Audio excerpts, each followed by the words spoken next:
primarily doing dead reckoning plotting, navigational plotting. They're doing that right now. That's the reason I give them the noon fix every day, and our course and SOG. So it would be really helpful if you could give them a sense as to bridge operations and how you go. And by the way, Greg's just come off watch after 4 hours in the middle of the night, so we're not going to keep him here long, I can promise you. But if you could just share with them some of your responsibilities, which are not insignificant, and any advice you'd have for them. This is an engaged group, to say the least. And I'm going to turn it over to you. Walk us through your watch. Well, okay, walk us through your watch. There you go. All right, good morning, folks. My name is Phil, and as you'll notice from my funny accent, I'm German, so if you have any questions, just interrupt and ask. Typical bridge watch starts with getting handed over by somebody else, the previous bridge watch officer. Obviously, you cannot be driving for 24 hours in a row, so we all do only 4 hours. And the first thing the previous bridge watch officer does when I come on the bridge is he makes sure I'm not drunk and I'm physically able to take over the watch. That's his first responsibility. How does he do that? Hold on, I gotta interrupt. How do you have like a literally, when you come on watch, does he look at you and have a interaction and document exactly like, are you sober? Are you asked directly? How does that go? Oh, he's not going to ask us, but on some ships you do have checklists where you have to follow a whole procedure, where you have to write down all the checks you've done, that you have verified the course where the ship is going, the position and so on, that you have verified that the watch officer coming to the watch is physically and mentally capable, able to take over the watch. And we don't have a checklist for that, but that is still international procedure on all ocean-going ships, that at the moment the previous bridge watch officer wants to hand over responsibility to me, that it's his responsibility to make sure that I'm capable of taking that. Because at the moment you take over, you're responsible for the lives of good 40 people on board, and want to make sure that person you hand over is taking good care of your life too. Absolutely. So how old are you? I'm 33. 33. And you've been a chief officer for how many years? 4 years by now. 4 years. That's pretty impressive. Did you go to school for this? Yes, I did. I had 4 years in Germany. That's a mixture of what they called University of Applied Science and then on-board training. Okay. So it's 3 years in college, however you want to call it, Maritime Academy, and 1 year on board. And during that period, have you ever been on a watch changeover where somebody was denied taking the helm? I have never been on watch changeover where somebody was denied. I have been on changeover where somebody should have been denied. Really interesting.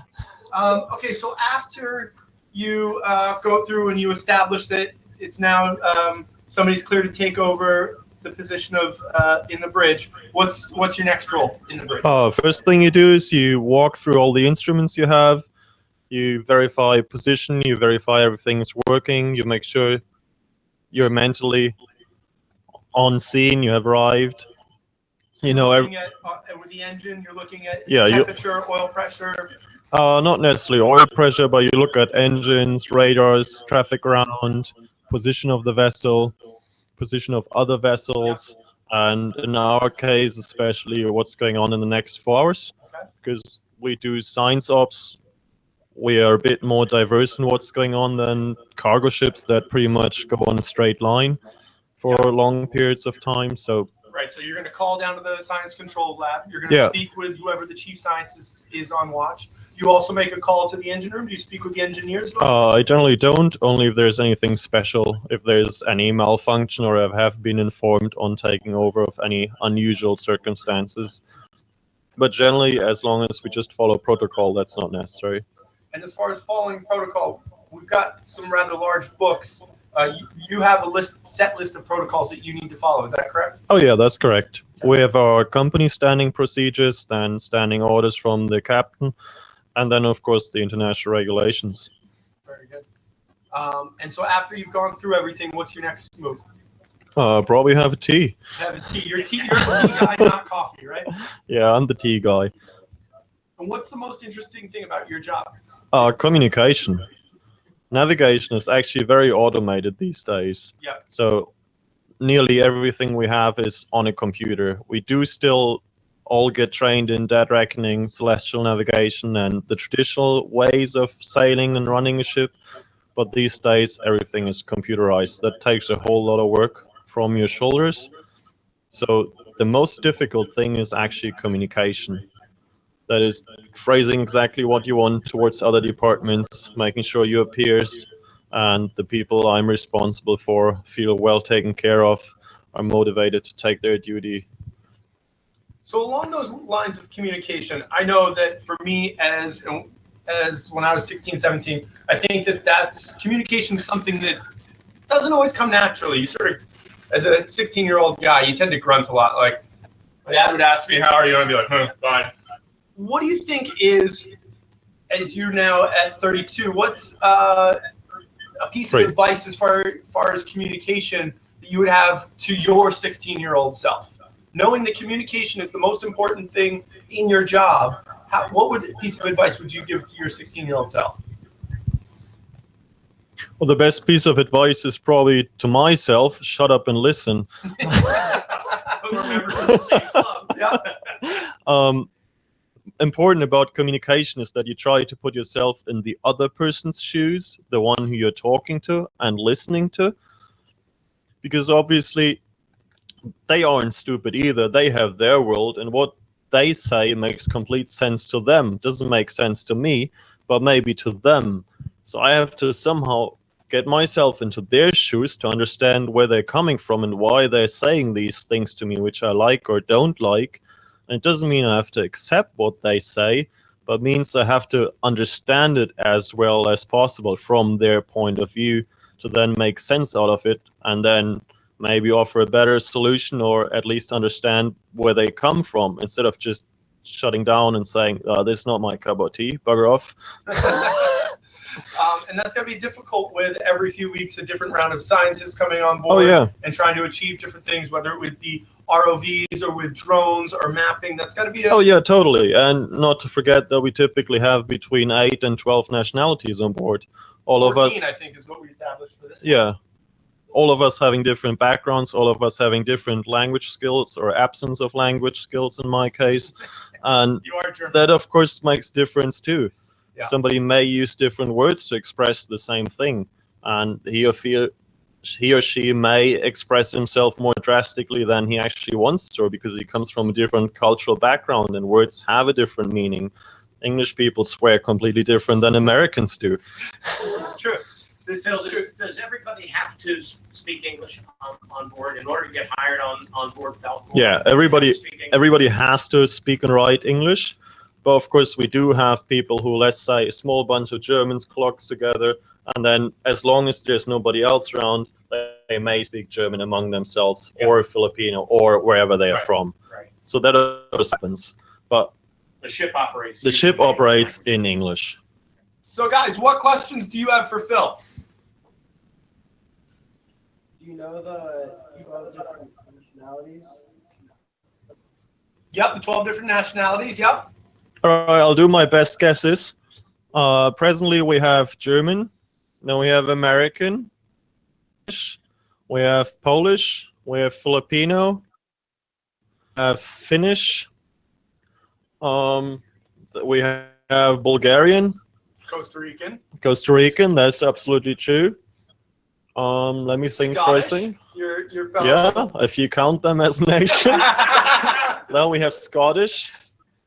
Right, we have a Danish. Yeah. Let me think.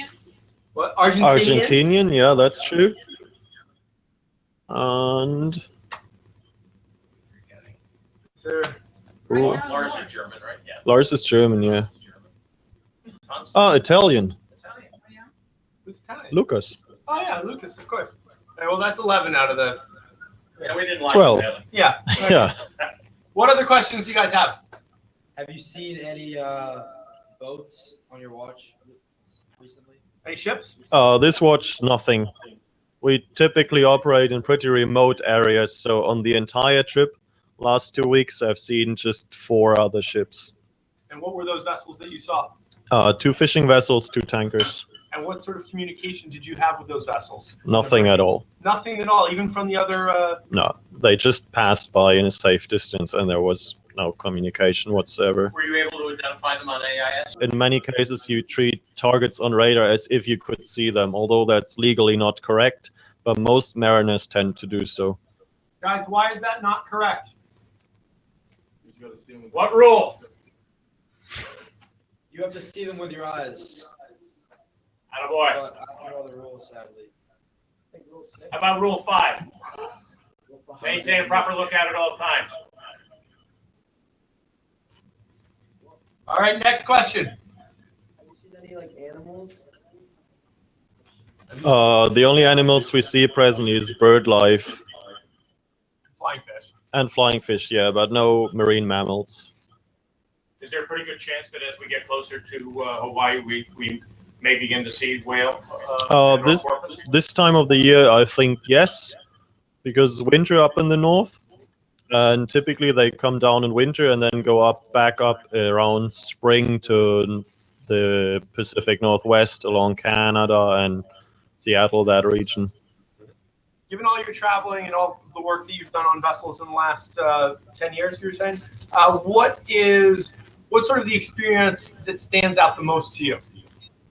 Oh, that's a difficult one. In a positive way. Yeah, let's go your journey. In a positive way, that's probably it's not a single experience, it's more the overall experience. It's the integration between science party and crew, how people from very different backgrounds and very different origins can merge really nicely together and work together to achieve a common goal. And that works pretty well every cruise. And that is the key factor for success. That is talking, speaking, understanding different people, and then working together despite being different. We've got time. We've got about 5 minutes left, so we've got time for one or two more questions. I'm in a meeting right You're in now. a meeting. All right, thank you. Hey, guys. Have a good one, everyone. Thank you. Thank you. Thanks, Phil. I'll hand off to you, sir. What other questions do you guys have? Brock was just saying, what other questions might you guys have? I was gonna ask if he would want to be a captain of the Falkor instead of being his. I think he's probably on track for that. At least as on a relief status. You know what relief is? No. So oftentimes, like on a vessel this size that's moving all the time, the captain can't be on the ship 365 days a year. So they go into what's called rotation, where perhaps they'll do 3 months on, 3 months off, or if I think in Heiko's case, when the ship's not active with the science, then which is oftentimes in the summer, then he's not on, and another captain would come in. So depending on where Phil is with his credentials, which I believe he would be qualified with he is a captain. So he probably in the next year or two would be moving into a rotation role where when Heiko is gone, he would take over on the vessel. I got you. Is there Got it? is there any like You know, one of the things that oh, there is another question. Fire away.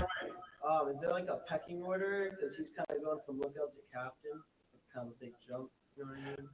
Very definitely. The captain is overall responsible for the vessel, its crew, its equipment, and any passengers, scientists, or other folks on board. Phil is the chief officer or executive officer. If he's number 2, if something were to happen to the captain, he would assume that role and be responsible. Then underneath Phil are 2 second officers. Ollie is one, and not only is he a second officer, but he's the safety officer on board.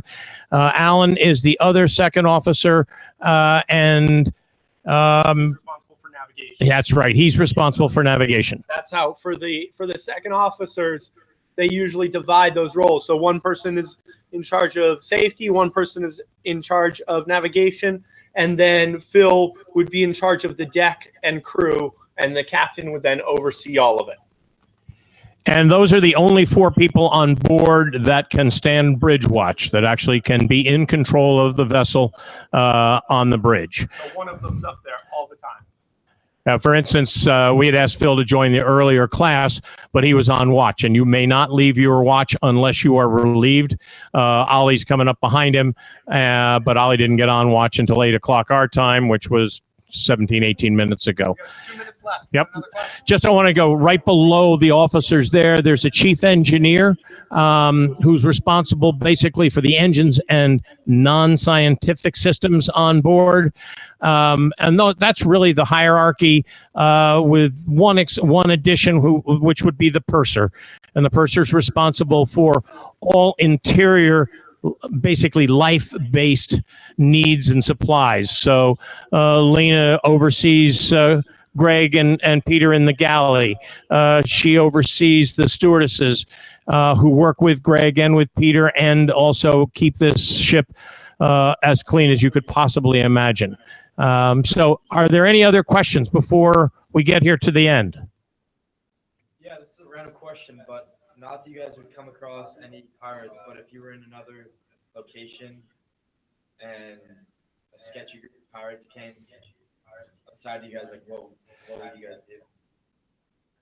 Well, I think in terms of where we are kind of precludes there being an issue with pirates. We were at one point, Hawaii is about 800 miles away from us. That's the closest we've been to land for 10 days. And the only land we were closer to prior to that was Guam, which is an island a little bit bigger than Vineyard, but not much. If we were in the Indian Ocean off of Somalia, that'd be a very different story. But there are protocols on board, and obviously the senior officers are trained, as is the crew, should there be an emergency issue along those lines. But the fact remains, we are big time remote, and that's not an issue here.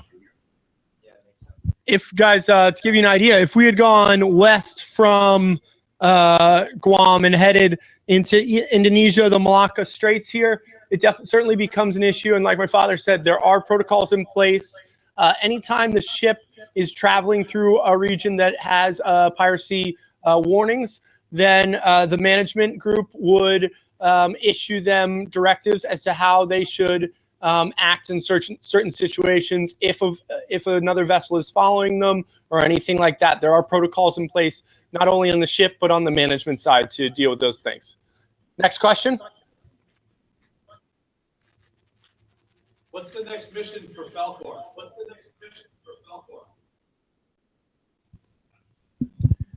Actually, her next mission is she's going to port in the United States to have some work done. Actually, Brock and I were down in the engine room with the chief engineer the other day. They're going to replace both of their 4 or 5 generators on board, but they're 2 huge ones that are basically powered by the shaft of each shaft. There's a starboard and a port generator, and they are linked very much the way an alternator would be linked by belts in an automobile engine, and they're going to be replaced. And in order to do that, basically what they're going to have to do, because there's no way they can lift them up out of the vessel, they're going to have to cut a hole in the side of the vessel, remove a staggering amount of wiring and plumbing, and then they will slide the old generators. Actually, they have to slide the shafts out, not all the way, but most of the way. Then they'll slide these generators out and put new ones in. I'm told that in the perfect world, that would take about 2 weeks.